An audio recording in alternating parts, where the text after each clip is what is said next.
কান্না বাজা সেই মায়ের চোখ মুছে দেওয়ার জন্য, যিনি তার সন্তানকে হারিয়ে প্রতিনিয়ত আল্লাহর দরবারে ফরিয়াদ করে চলছেন। জালিমরা যাকে খুন করেছে, আমি এসেছি সেই বোনটির জন্য, যৌবনে কচি বাচ্চা সহ স্বামী হারিয়ে আস্তে চোখের সামনে অন্ধকার দেখতে পাচ্ছি। আমি তাকে আমার পক্ষ থেকে সংহতি, 10 দলের পক্ষ থেকে সংহতি, সম্মান, শ্রদ্ধা এবং সান্ত্বনা যোগাতে এসে অপরাধে যাদেরকে তাদের ন্যায্য চাকরিটা কেড়ে নিয়েছিল তাদের পক্ষে কথা বলতে। মসজিদের ইমাম মুয়াজ্জিনকে গায়ের জুড়ে মসজিদ থেকে বের করে দেওয়া হয়েছিল। তাদের আহাজারির সাথে আমার কণ্ঠ মিলাতে আমি এখানে এসেছি। প্রিয় গাইবান্ধাবাসী, এই যে আপনাদের পাশ দিয়ে নদীগুলা বয়ে গিয়েছে, এগুলো আল্লাহ তাআলার রহমত, নিয়ামত। কিন্তু এই নিয়ামত গুলাকে অতীতের 54 বছরের সরকারগুলো সংরক্ষণ করেনি। এক সময় যে নদী দিয়ে জাহাজ চলতো, এই নদী দিয়ে এখন সাধারণ নৌকা চলাচল করতে।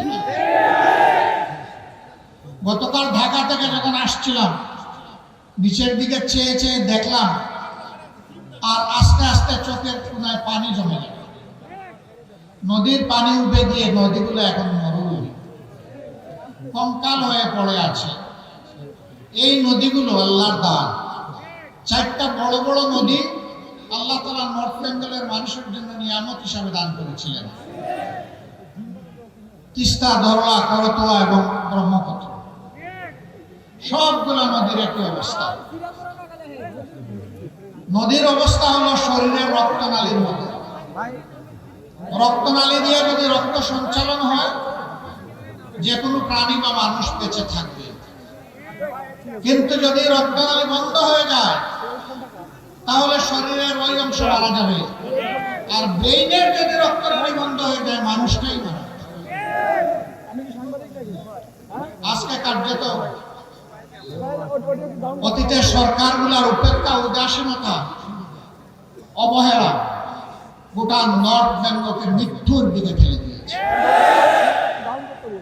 নদী মরে যাওয়া মানে আমাদের মাটি মরে যাওয়া, আমাদের মাটি মরে যাওয়া মানে আমাদের রিজিকের দুয়ার বন্ধ হয়ে যাওয়া।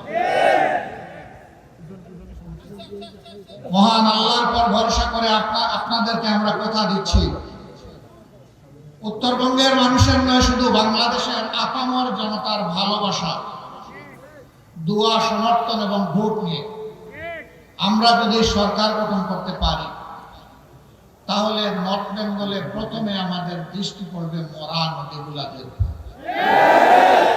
নদীর জীবন ফিরে আসলে নর্থ বেঙ্গলের জীবন ফিরে আসবে ইনশাআল্লাহ। আমরা গোটা নর্থ বেঙ্গলকে একটা কৃষিভিত্তিক রাজধানীতে পরিণত করতে চাই। এখানকার মানুষ আসমানের আপেল খাওয়ার জন্য কারো কাছে দাবি জানায়নি। সহজ সরল জীবনযাপন, অল্প তুষ্ট, কঠোর পরিশ্রম। তাদেরকে তাদের পরিশ্রমের জায়গাটা তৈরি করে দিতে হবে। হাড় ভাঙা পরিশ্রম করে এখন মাঠে আগের মতো ফসল ফলে না। সার দিতে দিতে জমির জান শেষ। এর মূল কারণ হচ্ছে ওই যে মিঠা পানির পরশ থেকে, স্পর্শ থেকে আমাদের মাটি, আমাদের জমি বঞ্চিত হয়ে পড়েছে। তিস্তা মহাপরিকল্পনার পাশাপাশি নদীগুলাকে জীবন দেওয়ার মহাপরিকল্পনা নেওয়া হবে ইনশাআল্লাহ। আমরা কারো লাল চক্ষুকে ভয় করি না ভাই, আমরা ভয় করি শুধু আল্লাহ রাব্বুল আলামিনকে। কোন আধিপত্যবাদের ছায়া বাংলাদেশে আমরা দেখতে চাই না। অবশ্যই বিশ্বের সকল সভ্য দেশের সাথে আমরা বন্ধুত্বের সম্পর্ক চাই। আমরা প্রতিবেশীদেরকে আমাদের প্রতিবেশী হিসেবে দেখতে চাই। আমরা কারো উপর খবরদারি করতে চাই না, আর কেউ এসে 56 হাজার বাংলাদেশের উপর খবরদারি করুক তাও দেখতে চাই না। আমাদের কথা একদম পরিষ্কার। 54 বছর যেই শাসন, যেই রাজনৈতিক ব্যবস্থা, যে বন্দোবস্ত দেশবাসীকে ফেসিবাদ উপহার দিয়েছে, এই শাসন আমরা আর দেখতে চাই। আমরা চাই তার আমল পরিবর্তন। সেই আমল পরিবর্তনের সময়টা আপনাদেরকে দেশবাসীকে হাত ছানি দিয়ে ডাকছে আগামী 12 তারিখ। একসাথে দুটি ভোট ইনশাআল্লাহ অনুষ্ঠিত হবে, গণভোট আর সাধারণ নির্বাচন। আমি বলবো গণভোট সফল হলে সাধারণ নির্বাচন সফল হবে, তাই গণভোটের পক্ষে হা বলতে হবে। জুলাই শহীদদের প্রতি সম্মান দেখানোর জন্য গণভোটের প্রতি হা বলতে হবে। আপনাদের বুকের সন্তান আবু সাইদ বাংলাদেশকে পরিবর্তন করে দিয়ে গেছে, গোটা বাংলাদেশকে উদ্দীপ্ত করে তার জীবন উপহার দিয়ে এই দুনিয়া থেকে সে চলে গেছে। সে আওয়াজ দিয়ে গেছে, হে বাংলাদেশ, তোমাদের হাতের তালুতে আর তোমাদের ঘাড়ের উপর, হাতের তালুতে আমার রক্ত, ঘাড়ের উপর আমার লাশ আমি উপহার দিয়ে গেলাম। আমাদের স্বপ্ন বাস্তবায়নে তোমরা শহীদদেরকে ভুলে যেও না। আমরা কথা দিচ্ছি, আমরা ভুলে যাব না ইনশাআল্লাহ। ওরা কি চেয়েছিল? ওরা চেয়েছিল একটা দুর্নীতি মুক্ত বাংলাদেশ, একটা বৈষম্য মুক্ত বাংলাদেশ, একটা ন্যায় বিচারের বাংলাদেশ, একটা আধিপত্যবাদ মুক্ত বাংলাদেশ, একটা উন্নয়নের বাংলাদেশ, একটা যুবকদের আকাঙ্ক্ষার বাংলাদেশ। রাস্তায় নেমে স্লোগান দিয়েছিল, উই ওয়ান্ট জাস্টিস। বুক পেতে দিয়ে বলেছিল, আমার অধিকার আমাকে দাও, নইলে আমাকে গুলি দাও। ডানা মেলে বলেছিল, বুকের ভিতরে তো বলে ঝড়, বুক পেতেছি গুলি কর। গুলিকে পরোয়া করে না দেশবাসী। আমরা কি আবু সাইদ ও তার সঙ্গী শহীদদের কাছে ঋণী নই? এই ঋণ পরিশোধে আপনারা প্রস্তুত আছেন? সদা জাগ্রত পাহারাদার হিসেবে সবাইকে প্রস্তুত থাকতে হবে। আকাশ, নীল আকাশ, মাঝে মাঝে আকাশে শকুনের ছায়া দেখা যায়। ওই শকুনের ছায়া যেন বাংলাদেশের মাটিতে পড়তে না পারে। আপনারা সাবধান থাকতে পারবেন তো ইনশাআল্লাহ? পরপর তিনটা নির্বাচন, 14, 18, 24। আমাদের যুব সমাজ, আমাদের সাধারণ মানুষ, আমাদের ভাইয়েরা বোনেরা একটা ভোট দিতে পারে না। যুব সমাজ তাদের জীবনেও একটা ভোট দিতে পারে না। এবার অনেক অপেক্ষার পর আগামী 12 তারিখ আসছে। এই 12 তারিখ শহীদদেরকে সম্মান করতে গিয়ে বাংলাদেশের বস্তা পচা অতীতের 54 বছর যেই ব্যবস্থা শাসকদেরকে দুর্নীতিবাজ, চাঁদাবাজ, দখলবাজ, মামলাবাজ, হত্যাকারী, খুনি, ধর্ষক এবং আয়নাগরের নায়ক নায়িকা বানায়, তা পরিবর্তন করে দেওয়ার জন্য আমরা হা ভোট দিব ইনশাআল্লাহ। হা ভোটের পক্ষে জোয়ার তুলতে হবে। সেই হা ভোটের জোয়ারে অতীতের বস্তা পচা সমস্ত ব্যবস্থা যেন ভেসে যায়। এরপরে নর্থ বেঙ্গলের কিছু বাস্তব সমস্যা আছে। একটা তো আমি বলেই ফেললাম, নর্থ বেঙ্গলকে তিলে তিলে হত্যা করা হয়েছে। এখন এই অঞ্চল থেকে মানুষ ছুটে রাজধানী, 3টা বাস্তব প্রয়োজনে ছুটে: উন্নত শিক্ষা, প্রয়োজনীয় স্বাস্থ্য সেবা এবং একটা ছোট্ট একটা চাকরি। এই 3টার জন্য প্রাণপণে রাজধানীর দিকে ছুটে। আমরা মহান আল্লাহর উপর ভরসা করে কথা দিচ্ছি, ঘরে বসে উত্তরবঙ্গকে আপনারা রাজধানী বানাবেন ইনশাআল্লাহ।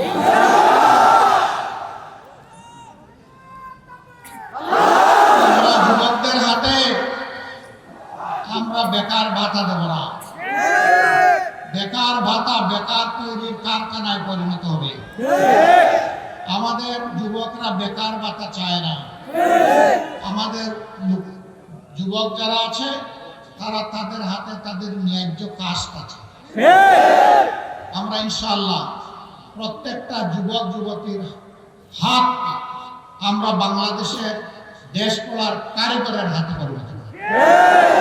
আমরা তাদেরকে বাস্তব শিক্ষা দিয়ে দক্ষতা তাদের হাতে আমরা তুলে দেব। এরপরে গৌরবের সাথে দেশে হোক প্রবাসে হোক সম্মানের সাথে সে আয় রোজগার করবে, চাকরি করবে, ব্যবসা করবে ইনশাআল্লাহ। আমরা উত্তরবঙ্গকে পুরা একদম ইন্ডাস্ট্রিতে পরিণত করতে চাই, এটা সম্ভব।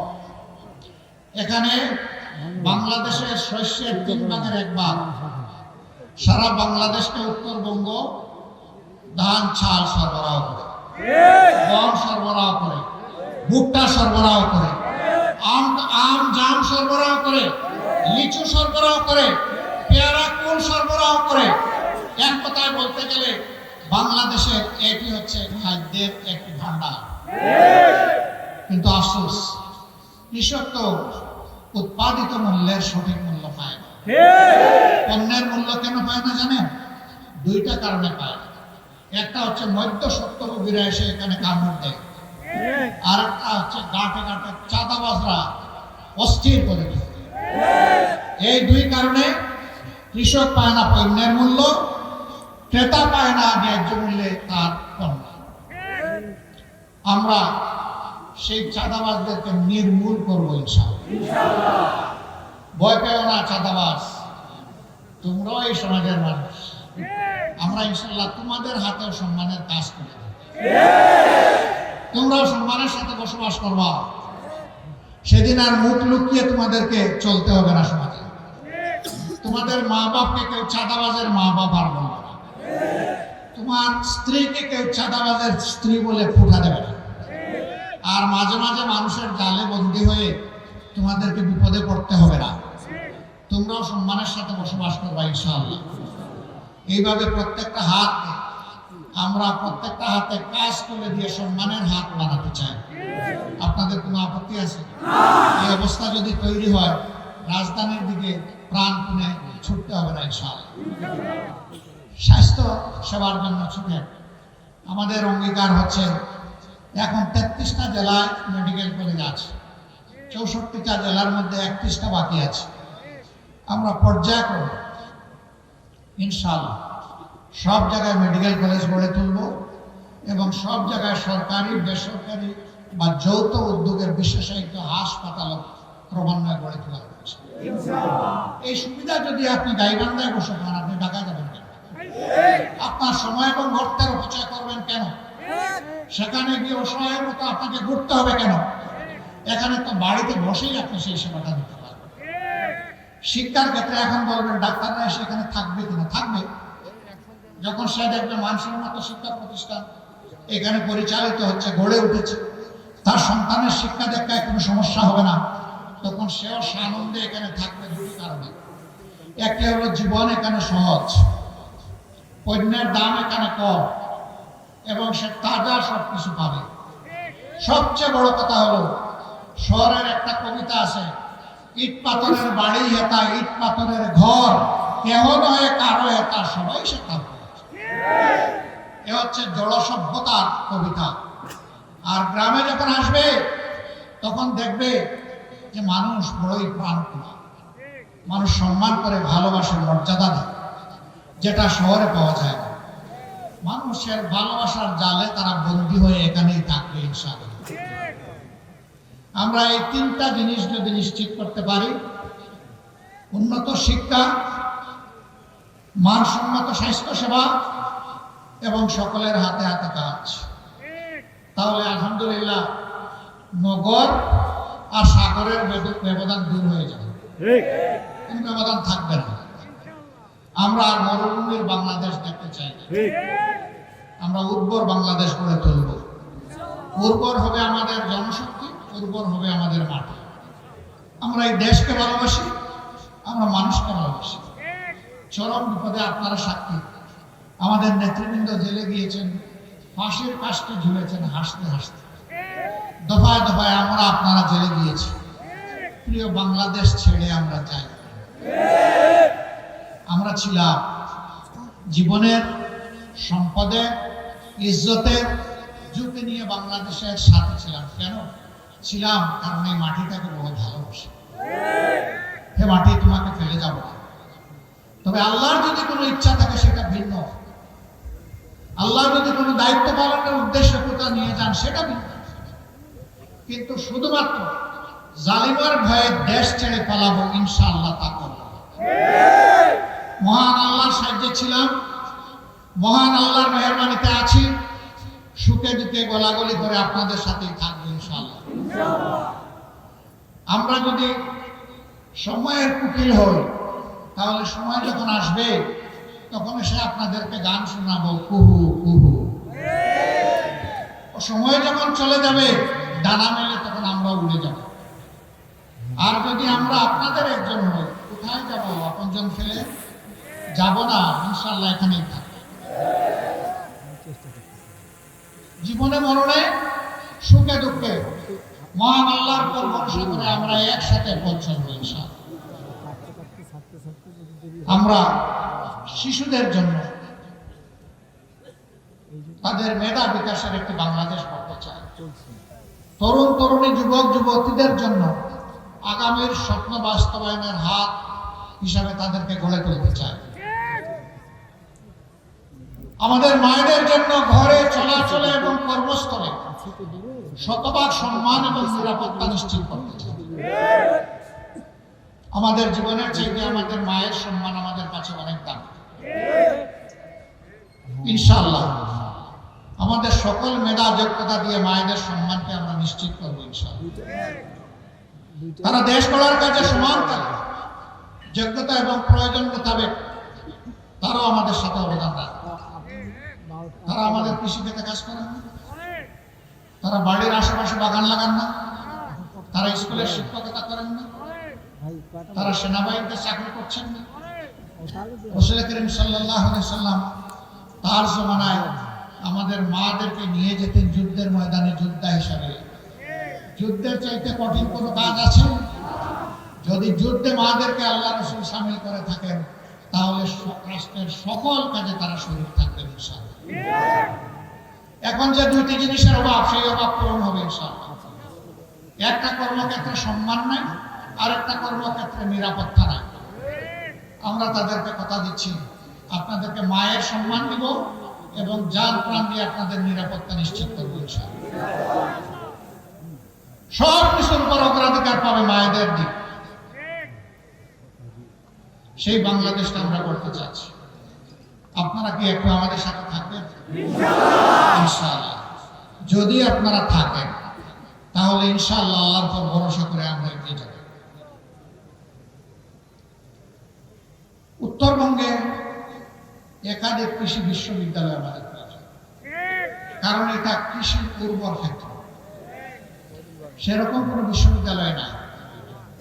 হাজী দানেশ বিজ্ঞান ও প্রযুক্তি বিশ্ববিদ্যালয় এটা কৃষি বিশ্ববিদ্যালয় না। বেগম রোকেয়া বিশ্ববিদ্যালয় এটি একটি সাধারণ বিশ্ববিদ্যালয়। আমরা ফিল করি, সকল কিছু যাচাই বাছাই করি, উত্তরবঙ্গে একাধিক কৃষি বিশ্ববিদ্যালয় হওয়া প্রয়োজন। এই ক্ষেত্রে আমাদের বিবেচনায় আশা করি গাইবান্ধা অগ্রাধিকার পাবে। মেডিকেল কলেজের কথা আগেই বলেছি, এখানে ইপিজেড করার সিদ্ধান্ত হয়ে আছে, বাস্তবায়ন নাই। হ্যাঁ, ইপিজেড এখানে হওয়া উচিত কর্মসংস্থানের জন্য এবং আমাদের উৎপাদিত যে সমস্ত পণ্য আছে সেইগুলাকে প্রসেসিং করা, বাজারজাত করা, বিশ্ব বাজার ধরার জন্য, বাংলার বাজার ধরার জন্য প্রয়োজন আছে। আমরা অবশ্যই এটার দিকে মনোযোগ দিব ইনশাআল্লাহ। আপনারা দোয়া করবেন। তারপরে বালাসী বাহাদুরপুর নাকি না বাহাদুরাবাদ, একটা সেতু দুই দিককে বিচ্ছিন্ন করে রেখেছে। আমরা চেষ্টা করবো দুটাকে জোড়া দিয়ে দিতে। আপনারা দোয়া করবেন। বড় কাজ না, বড় মনের প্রয়োজন, বড় ভীষণের দরকার। আমাদের চুরির টাকাগুলো যদি আমরা ফেরত পাই আর নূতন স্রোতের হাত যদি আমরা অবশ করে দিতে পারি, বাংলাদেশের উন্নয়ন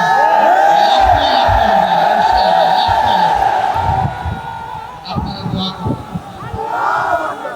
তারপরে প্রচুরের শাক কাটা, নদী শাসন না, শুধু ফুলকড়ি শাক কাটা না, সকল নদীগুলোকে শাসন করবো না।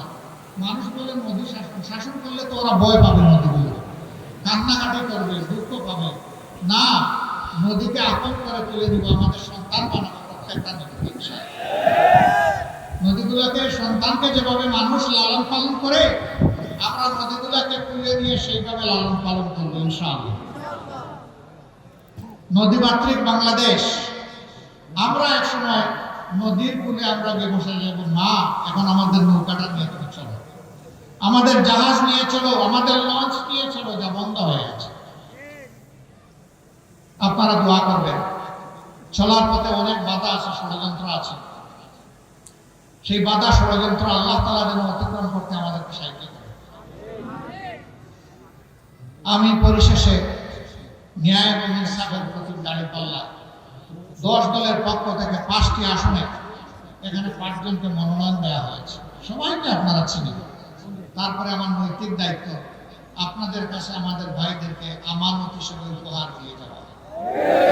আপনারা এই আমানত কবুল করবেন, সাথে থাকবেন, পাশে থাকবেন, লড়ে যাবেন, আল্লাহর উপর ভরসা করে বিজয় ছিনিয়ে আনবেন। আপনাদেরকে মুবারকবাদ। 1 নম্বর আসনে জনাব অধ্যাপক মাজেদুর রহমান। এই আসনে আগেও জামাতে ইসলামের প্রতিনিধিদেরকে এলাকার মানুষ তারা নির্বাচিত করেছিলেন। আমরা সেই এলাকার মানুষকে ধন্যবাদ জানাই, কৃতজ্ঞতা জানাই। এবার আমরা তার হাতে ইনসাফের প্রতি পাল্লা তুলে দিলাম।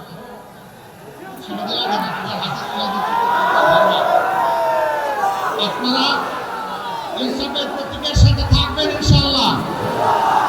এসপায়ার বাংলাদেশ, আমাদের স্বপ্নের বাংলাদেশের সাথে থাকবেন। 2 নম্বর আসনে সদরের আসন ইনিয়া সাবেক উপজেলা চেয়ারম্যান, আরেকজন সাবেক উপজেলা চেয়ারম্যান, যিনি গাইবান্ধা জেলার সম্মানিত আমির জনাব আব্দুল করিম, তার হাতে আমরা ইনসাফের প্রতীক তুলে দিলাম।